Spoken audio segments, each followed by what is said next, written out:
வணக்கம். இன்றைக்கி நம்ம பார்க்க போகிறது என்ன அப்படின்னா, நடிகர் விஜயினுடைய தாவேக்கா இந்த அளவுக்கு இந்த தேர்தலில் பெர்ஃபார்ம் பண்ண போகுது அப்படின்ற முழு தகவலை நம்ம பார்க்க போகிறோம். எல்லா பேரும் சொல்கிற மாதிரி அவருக்கு பயங்கரமான கூட்டம் வருது. அதில் எந்த விதமான மாற்று கருத்துமே கிடையாது. மிகப்பெரிய கூட்டங்கள் வருது. பெண்கள், அதே மாதிரி இளம் பெண்கள்லேருந்து 45-50 வயசு இருக்கக்கூடிய மகளிர் வரைக்கும் விஜய் எங்கே வந்தாலும் போய் உடனே டிக்கெட் போட்டுறாங்க. அந்த இடம் பிடிச்சி அங்கே உட்காந்து அவ்வளோ நின்றோ இதில் கர்ப்பிணிகள், குழந்தைகள்லாம் தூக்கிக்கிட்டு குரூப்பாக போகிறாங்க. அதை நம்ம நேரடியாக பார்க்குறோம்.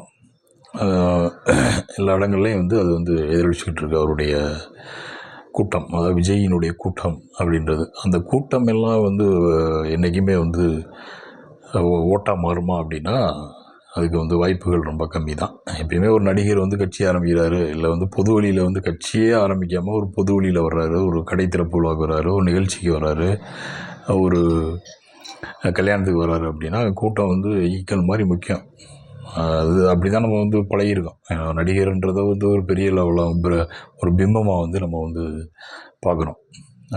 அப்படி பார்க்குறதுனுடைய விளைவு தான் நடிகர்கள்லாம் கட்சி ஆரம்பித்து அவங்க ஒரு பக்கம் அவங்க போயிட்டுருக்காங்க. நிறையா பேர் எம்ஜிஆருக்கு அப்புறம் கட்சியை ஆரம்பித்து அதுக்கப்புறம் ஜெயலலிதா அந்த கட்சியை அவங்க டேக் ஓவர் பண்ணி அதுக்கப்புறம் கட்சி தொடங்கின விஜயகாந்திலேருந்து நம்மளுடைய சரத்குமார், விஜயகாந்தோட கட்சி கூட அவங்க மனைவி வழி நடத்திட்டுருக்காங்க.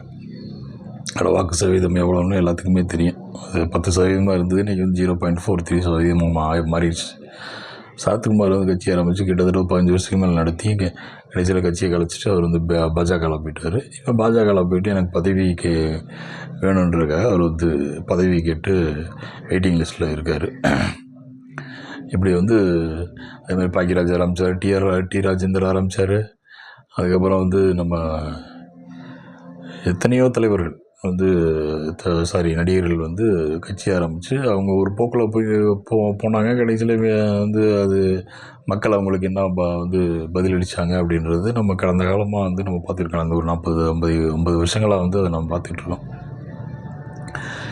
இப்போ நடிகர்கள் கட்சி தொடங்கி வின் பண்ண முடியுமா அப்படின்றது மிகப்பெரிய கேள்விக்குறியான ஒரு விஷயம்.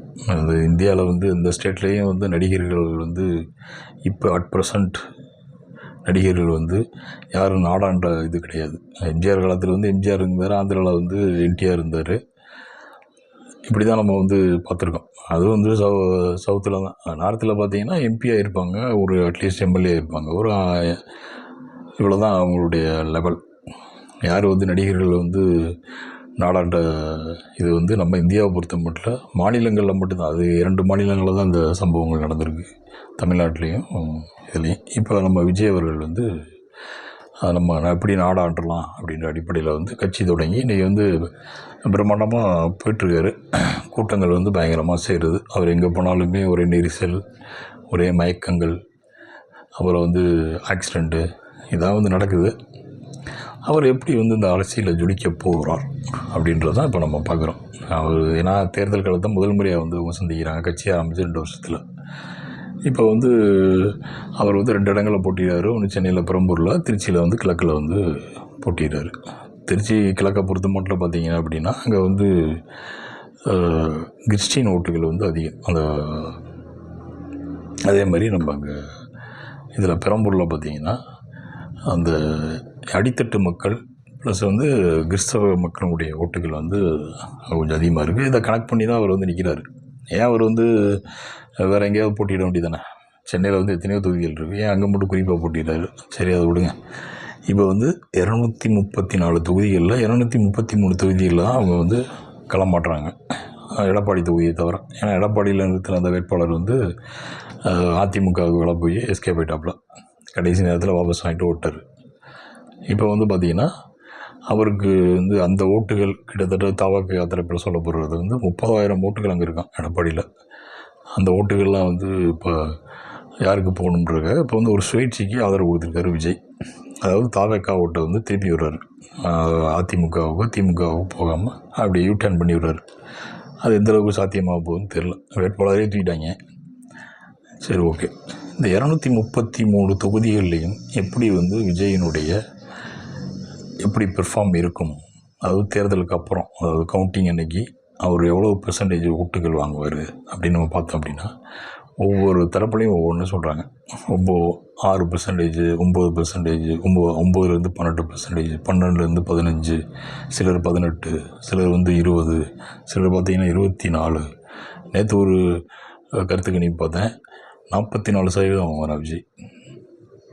எப்படி அதை கருத்து கணிப்பா இல்லைன்னா அது அப்படின்றது ஒன்றும் புரியலை. சரி, இருந்துட்டு போட்டோம். நம்மளுடைய விஜய் கடந்த கால தேர்தல் வரலாற்றில் நடிகர்கள் நம்மளுடைய வரிசையாக எடுத்து பார்க்குறோம்ல. இப்போ சொன்னோம்ல, அந்த நடிகர்கள்லாம் எவ்வளோ ஓட்டு வாங்கினாங்க, அவங்க எவ்வளோ அதிகபட்சம் அவங்களால எவ்வளோ ஓட்டு வாங்க முடிஞ்சுச்சு அப்படின்னா, விஜயகாந்தால் ஒரு 10% ஓட்டு வாங்க முடிஞ்சுச்சு. சீமானே கட்சி ஆரம்பித்து 15 வருஷம், கிட்டத்தட்ட 20 வருஷம் ஆகுது. அவர் தேர்தல் நின்று ஒரு 10 வருஷம் ஆச்சு. அவரே பார்த்தீங்க அப்படின்னா 8 ஓட்டுகள் தான் அவரால் வாங்க முடிஞ்சு கடைசி தேர்தல் வரையும். இப்போயே அவர் விஜய் வருகையினால அவருடைய ஓட்டுகள் குறையுன்றாங்க. அதில் எனக்கு ரொம்ப நம்பிக்கை இல்லை.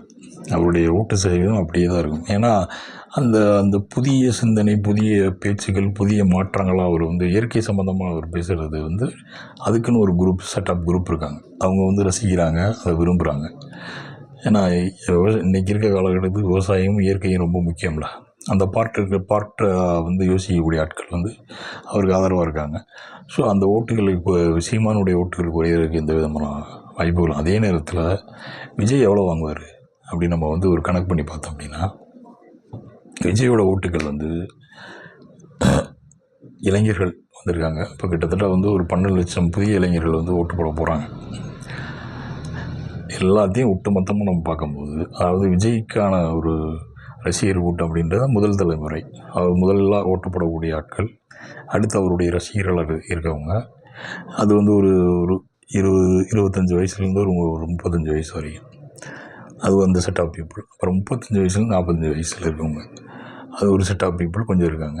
அப்புறம் 50 வயசுக்கு மேலே விஜய்க்கான ரசிகர்கள் இருக்காங்களா அப்படின்றது கொஞ்சம் கஷ்டம். ஏன்னா இல்லை அந்த மாதிரி, ஏன்னா அவங்க பழைய ஆட்கள். அதனால் இந்த குறிப்பிட்ட இந்த 18 வயசுலேருந்து ஒரு 50 வயசுக்குள்ளே இருக்கக்கூடிய ஓட்டர்ஸ் எவ்வளவு நம்ம கணக்கு பண்ணி பார்த்து, அதில் மாற்றத்தை விரும்புகிறவங்க, விஜயை விரும்புகிறவங்க அப்படின்ற ஒரு கணக்கு பண்ணி பார்க்கும்போது, கிட்டத்தட்ட அவங்களுக்கு கிடைக்கக்கூடிய வாக்கு சதவீதம் 8லேருந்து 9% மட்டும்தான். இவ்வளோ தான் அந்த ஓட்டு சதவீதம். 8 to 9.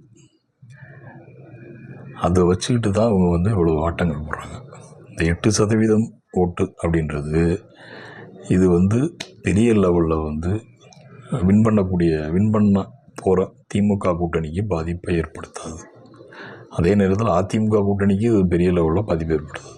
அவங்க கிட்டத்தட்ட அவங்களுடைய ஓட்டு அந்த எண்ணிக்கை வேணால், எம்எல்ஏக்கள் எம்பி எண்ணிக்கை வேணால், கடந்த முறையில் அதிமுக 66 இடங்களை ஜெயித்தாங்க. அந்த எண்ணிக்கை குறையும், ஒரு 50 55 இந்த ரேஞ்சுக்குள்ளே தான் வரும். அதே நேரத்தில் திமுகவுக்கான வாய்ப்புகள் 175. இதில் எந்த விதமான மாற்றமும் கிடையாது. விஜய் வாங்கக்கூடிய ஓட்டு அவருக்கு புதுசாக விரும்பக்கூடிய ஆட்கள் அவருக்கு ஓட்டு போடுறாங்க. அவருடைய ரசிகர்கள் ப்ளஸ் தொண்டர்களாக இருக்கக்கூடிய மாற்றத்தை விரும்பிகள், புதுசாக மாற்றத்தை விஜய் நல்லா இருக்குன்னு சொல்கிறாங்கள்ல, அவங்க தான் அதை விரும்புகிறாங்க. ஸோ அவருக்கான ஓட்டு 8% அல்லது 8 to 9, அவ்வளோதான். இதை வச்சுக்கிட்டு விஜய் மே 4க்கு அப்புறம் தான் விஜய் யோசிப்பார், நம்ம எதுக்கு தேவையில்லாமல் அரசியலுக்கு இப்படி போயிட்டோமே அப்படின்ற ஒரு யோசிப்பார். ஏன்னா ஃபஸ்ட்டு நடிகர்கள் கட்சி ஆரம்பித்து வர்றவங்களுக்கு அவங்க ஃபஸ்ட்டு எவ்வளோ ஓட்டு வாங்குறாங்களோ அதுதான். அதுக்கப்புறம் அவங்க என்னென்னா அவங்களுடைய ஓட்டு சதவீதம் கண்டிப்பாக குறையும். இது விஜயகாந்த்கிட்ட நம்ம பார்த்தோம். ஏன்னா அவங்க அடுத்து அலையன்ஸ் போவாங்க. விஜயகாந்த் இப்படி தான் தனியாக நின்றார், ஓட்டு வாங்கினார். அப்புறம் அலையன்ஸ் போனார். அலையன்ஸ் போனதுக்கப்புறம் எதிர்கட்சி தலைவரானார். அவர் செயல்பட முடியாத காலகட்டங்கள் அப்படியே அந்த கட்சி தேஞ்சு போயிடுச்சு. அது மாதிரி விஜயை பொறுத்த மட்டும் ஃபஸ்ட்டு 9% ஓட்டு வாங்குறாரா, அந்த ஓட்டை வச்சுக்கிட்டு அடுத்து அலையன்ஸ் போவார். அலையன்ஸில் அவங்க எவ்வளோ சீட்டு வாங்குறாங்க போகிறாங்கன்ற பொறுத்து தான் அவங்க கட்சி திரும்ப எந்திரிக்க வாய்ப்பு இல்லை. பெர்சன்டேஜ் அதிகமாகாது, குறையிறதுக்கான வாய்ப்புகள் அதிகம். ஒட்டுமொத்தமாக பார்த்தோம் அப்படின்னா வரக்கூடிய எலெக்ஷனில் விஜயினுடைய ஓட்டு வங்கி 8லேருந்து 9%. இதுதான் நிஜம்.